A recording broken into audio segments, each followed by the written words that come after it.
TV ನನ್ನ ಜೊತೆ ಬೆಂಗಳೂರು ಗ್ರಾಮಾಂತರ ಲೋಕಸಭಾ ಕ್ಷೇತ್ರದ ಬಿಜೆಪಿ ಅಭ್ಯರ್ಥಿ ಡಾಕ್ಟರ್ ಸಿ.ಎನ್. ಮಂಜುನಾಥ್ ಅವರು. ಮಂಜುನಾಥ್ ಅವರೇ, ಈಗಾಗಲೇ ಅಭ್ಯರ್ಥಿಯಾಗಿ ಘೋಷಣೆ ಆಗಿದ್ದೀರಿ ನೀವು ಬೆಂಗಳೂರು ಲೋಕಸಭಾ ಗ್ರಾಮಾಂತರ ಕ್ಷೇತ್ರಕ್ಕೆ.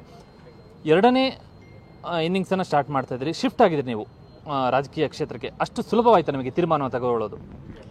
ಅಲ್ಲ, ಯಾವುದೇ ಒಂದು ಕ್ಷೇತ್ರದಿಂದ ಸುದೀರ್ಘವಾಗಿ ನೀವು ಸೇವೆ ಕೆಲಸ ಮಾಡತಕ್ಕಂಥ ಒಂದು ಕ್ಷೇತ್ರದಿಂದ ಇನ್ನೊಂದು ಕ್ಷೇತ್ರಕ್ಕೆ ಕಾಲಿಡುವಾಗ ಹಲವಾರು ಚಿಂತನೆಗಳು ಬರುತ್ತೆ, ಸಾಮಾನ್ಯವಾಗಿ ಗೊಂದಲ ಇರುತ್ತೆ. ಸೊ ಅದನ್ನೆಲ್ಲ ಈಗ ನಿವಾರಣೆಯಾಗಿ ನಾನು ಈ ಲೋಕಸಭಾ ಚುನಾವಣೆಗೆ ಸ್ಪರ್ಧೆ ಮಾಡಲು ಈಗ ನಾನು ಸಜ್ಜಾಗಿದ್ದೇನೆ. ನಿಮ್ಮ ಮನೆಯಿಂದ ಅಷ್ಟು ಸುಲಭವಾಗಿ ನಿಮಗೆ ಒಪ್ಪಿಗೆ ಸಿಗ್ತಾ ಸರ್ ಸ್ಪರ್ಧೆ ಮಾಡಿ ನೀವು ರಾಜಕಾರಣಿ ಆಗೋದಕ್ಕೆ? ಅಲ್ಲ, ಸುಲಭವಾಗಿ ಏನಿಲ್ಲ. ಅವರು ಕೂಡ ಯಾವುದು ಪ್ರೋಸ್ ಆ್ಯಂಡ್ ಕಾನ್ಸ್ ಎಲ್ಲ ಡಿಸ್ಕಸ್ ಮಾಡಿ, ಯಾಕೆಂದರೆ ನಾನು ಈ ಸುದೀರ್ಘ ಅವಧಿನಲ್ಲಿ ನಾನು ಈ ವ್ಯವಸ್ಥೆಗೆ ಬದಲಾವಣೆ, ಅದಕ್ಕೆ ಹೊಸ ರೂಪುರೇಷವನ್ನು ಕೊಟ್ಟಂಥ ಅನುಭವ ಇದೆ ನನಗೆ ಹೃದ್ರೋಗ ಕ್ಷೇತ್ರದಲ್ಲಿ.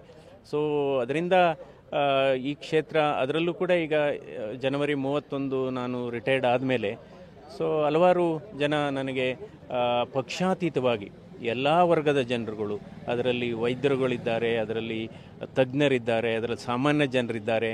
ಸೊ ನಿಮ್ಮ ಈ ಸೇವೆ ಮತ್ತು ಸಾಧನೆ ಕೇವಲ ರಾಜ್ಯಕ್ಕೆ ಸೀಮಿತವಾಗಿರಬಾರ್ದು, ಇದು ರಾಷ್ಟ್ರಕ್ಕೆ ಸೀಮಿತವಾಗಿ ಇದ್ದರೆ ಒಳ್ಳೆಯದು, ದೇಶ ಬಯಸುತ್ತೆ ನಿಮ್ಮ ಸಾಧನೆಯನ್ನು ಅಂತ ಕೆಲವರು ಹೇಳಿದರು.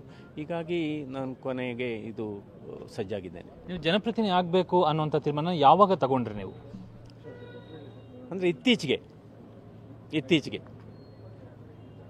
ಮೊದಲೇ ನಿಮಗೆ ರಾಜಕೀಯ ಪ್ರವೇಶ ಮಾಡಬೇಕನ್ನುವಂಥ ಯಾವುದೇ ಉದ್ದೇಶ ಇರಲಿಲ್ಲ? ಇಲ್ಲ, ನನಗೆ ರಾಜಕೀಯ ಪ್ರವೇಶ ಮಾಡಬೇಕು ಅಂತ ಯಾವಾಗಲೂ ಕೂಡ ನನಗೆ ಇಷ್ಟ ಇರಲಿಲ್ಲ. ಏಕೆಂದರೆ ಅದ್ರ ಬಗ್ಗೆ ಚಿಂತನೆನೇ ಮಾಡಿಲ್ಲ ನಾನು. ಸೊ ಇವಾಗ ಎಲ್ಲ ಒಟ್ಟಿಗೆ ಅದು ಕೂಡಿ ಬಂದಿದೆ. ಈಗ ಅಭ್ಯರ್ಥಿಯಾಗಿ ಘೋಷಣೆ ಆಗಿದೆ, ಯಾವಾಗಿಂದ ನಿಮ್ಮ ಪ್ರಚಾರ ಆರಂಭ ಆಗುತ್ತೆ? ಪ್ರಚಾರ ಈಗ ಆಲ್ರೆಡಿ ಇನ್ನೇನು 1 or 2 ಡೇಸಿಂದನೇ ಪ್ರಾರಂಭ ಆಗುತ್ತೆ. ಅಧಿಕೃತವಾಗಿ ಯಾವಾಗ ಬಿಜೆಪಿ ಸೇರ್ಪಡೆ ಆಗ್ತೀರಿ? ಅದನ್ನು ನಾನು ಡಿಸ್ಕಸ್ ಮಾಡಿ ಹೇಳ್ತೀನಿ. ನಾನು ಬಿಜೆಪಿ ಹೈಕಮಾಂಡ್ ಜೊತೆ ವರಿಷ್ಠರ ಜೊತೆ ನೀವು ಮಾತುಕತೆನ ಮಾಡಿದ್ದೀರಿ ಆಲ್ರೆಡಿ? ನಾನು ಮಾಡಿಲ್ಲ, ನಮ್ಮ ಕುಮಾರಸ್ವಾಮಿ ಅವರು ಮಾಡಿದ್ದಾರೆ, ಸನ್ಮಾನ್ಯ ದೇವೇಗೌಡರು ಮಾಡಿದ್ದಾರೆ, ನಾನು ಇನ್ನೂ ಮಾಡಿಲ್ಲ. ಬಿಜೆಪಿ ಯಾಕೆ ನಿಮ್ಮ ಆಯ್ಕೆ ಆಯಿತು? ಅಂದರೆ ಏನಾಗಿದೆ, ನರೇಂದ್ರ ಮೋದಿಯವರ ಸರ್ಕಾರ ಕಳೆದ 10 ವರ್ಷದಲ್ಲಿ ನಾವು ಗಮನಿಸಿದಂಥ ಸಂದರ್ಭದಲ್ಲಿ ಅದರಲ್ಲಿ ಒಂದು ಹೊಸತನ ಇದೆ. ಅಂದರೆ ತುಂಬ ಪ್ರೋಗ್ರೆಸಿವ್ ಗೌರ್ಮೆಂಟ್ ಆಗಿದೆ. ಆಮೇಲೆ ತುಂಬ ಅವರು ಈ ಸಾಧಕರಿಗೆ ಮತ್ತು ಈ ಪರಿಣಿತರಿಗೆ ಹೆಚ್ಚು ಮಹತ್ವವನ್ನು ಕೊಡ್ತಾ ಇದ್ದಾರೆ. ಸೊ ನಾವೇನಾದರೂ ಸಾಧನೆ ಮಾಡಬೇಕಾದ್ರೆ ಒಂದು ದೊಡ್ಡ ಭೂಮಿಕೆ ಬೇಕಾಗುತ್ತೆ, ಅಂದರೆ ಪ್ರೋತ್ಸಾಹ